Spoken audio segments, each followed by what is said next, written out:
What is up, guys? Today we're going to be talking about KDE a little bit. So we're going to be showing off a rice I did. I'm currently on it.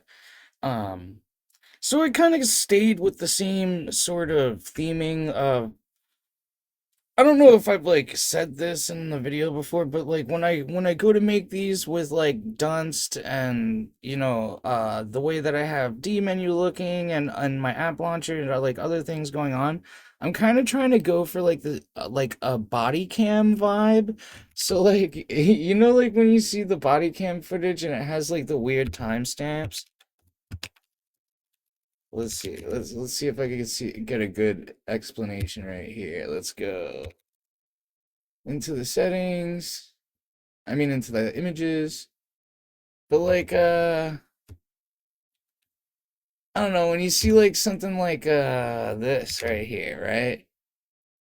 This is like when I have my little pop-up, that's what I'm kind of going for with it, which is really funny. I don't know if I ever explained that. But yeah, we're on KDE. Yeah, NeoFetch. I'm going to talk about like a little bit of stuff that goes into this, like the type of settings that you need to do. Um and everything to kind of get this all the way. I'm gonna be showing off. This is my Rofi rice. I did a little Rofi rice. This is the combi menu. So what it does is basically hold on. Let's look at a little config real quick. You have different kind of modes that Rofi can use, right? So wait, let's see. Shift G, go to the bottom. So like window, drun, SSH, combi, these are kind of like the ones that like are normally used. If you do like man rofi slash modes, I think. Okay, yeah, like right here you can see it gives you a few different things. So what they do is basically window will switch between windows. drun is kind of like, like a D menu runner, like you just type the program that you want to do and then it pops up. And then run is kind of like you can run a command through there. Um, so yeah. So basically I have this in combi mode and it enables me to do cool stuff like let's get some windows open, let's populate out the screens and stuff, just to give a good example. So if I do alt space and then I hit another space right here, I could just be like, oh, I'm gonna jump over to here. Or I guess the way that it's listed out isn't probably a good good example, but let's go here or whatever. And yeah, so you can do it like that. I mean, normally I just kind of switch around with the number keys. But yeah, so there's that. You know. I have all the typical sort of things that I do to a desktop. The on-screen display thing, I'm it's like it doesn't look like bad, but it doesn't look good. So I'm not sure if I'm gonna keep that. Well, that might change. I might just use the same type of scripts that I would normally use, just to display what workspace I'm on. Um, what else? Oh, so to go into the settings, we'll talk about Krohnkite for a moment. Come down here to window management. The way that you get this is if you go right up here to get new, it's going to bring out a little store. And in here you can find, look, like Krohnkite's right on the top, right there. You can install that. That's basically what I did. And then this is the on-screen display right here. That's basically like when I move desktops and whatnot. That's what that is when that pops up. So here in Krohnkite, if you go inside here, there's some stuff you want to do in here. I haven't really touched any of this, but if you go to geometry, this is how you control all your gaps and like the edge around the screen, the padding. And then in behavior, you can do different things with this. The layouts, I should say this one thing about layouts. I don't use any of these. I only use the spiral. So there'll be a bunch of these checked. You might use one of these. So I don't know. I'm not. That's up to you. Do your thing. And then you can add some window rules and stuff. And then They have some options. I don't really touch any of that. It's mainly just about this right here. You know, making sure you have that set to the way that you like it. And then the whole rest of the rice, like all the effort in the rice is just navigating this stupid settings menu, which is absolutely terrible. Um, and you know, adding your stuff in. You know, I got some extra keybinds in. I set up all my navigation the way that it normally works.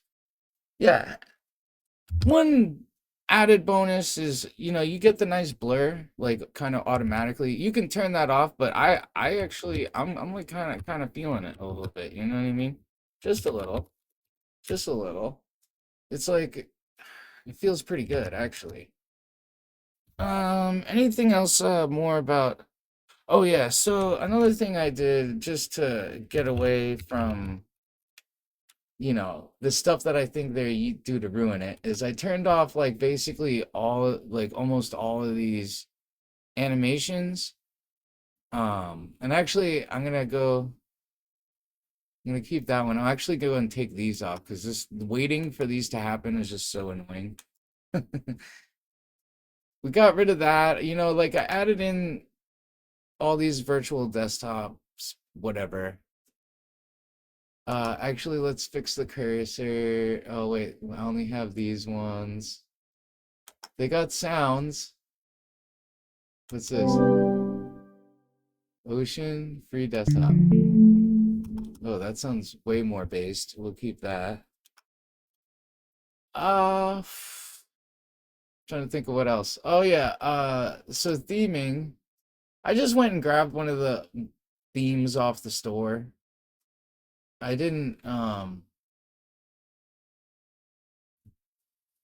I'm already sitting on it. Okay, global theme. I just grabbed this monochrome. You know, it looks nice. It's all right. I mean, to tell you the truth, most of these they're not like impressive when you go looking through them. It's kind of the same tired stuff. It's like you know, GTK really ruined a lot of things in the world. Yeah, so yeah, this is just talking like I got this set up. My overall thoughts is this, is I've noticed a number of glitches. I'm on X11, I'm not on Wayland. So if I was on Wayland, it would probably be worse. But I've noticed a bunch of glitches. Just stupid things like if you get wrapped up in the menus, like in the settings menu, and then you try to use your command, like your keystroke to kill the window, like it just doesn't work. And then I don't know, you have to do a couple things to like I don't even know what I just did right there. Oh, I guess I just opened up the thing like this. Um, you know, once you turn the animations off, everything is very snappy. Like it's fast. Uh, yeah. And then like my whole dunce situation is works out pretty good. And I actually it's funny, I thought I had deleted my weather script, but apparently it still works. And it like fixed itself. It was saying Celsius, and now it's back to saying Fahrenheit, which is pretty dope. But yeah, sitting at 14% of my RAM for just running the desktop, that's about double what it normally is. That's I don't know. I don't really use a ton of my RAM, so it's like not that big of a deal, but it's more like does it need to do that? Especially considering how little I got going on, you know? Wait. Oh. I was like I thought it changed cursor themes, but it's just switching to the scroll thingy. Anyway, that's my video. We're gonna try out Plasma for like, I don't know, a week or two, and then you'll probably get a video out of me complaining about all the little tiny things um that I don't like about it. And that yeah, it'll all be content. We'll all enjoy ourselves, we'll all enjoy the world. So if you guys like the video, please like, comment, share, subscribe, do all the cool things that you would do. Helps in the algorithm. And yeah, enjoy the rest of your day. I'm gonna go smoke some green and whatnot. Peace out.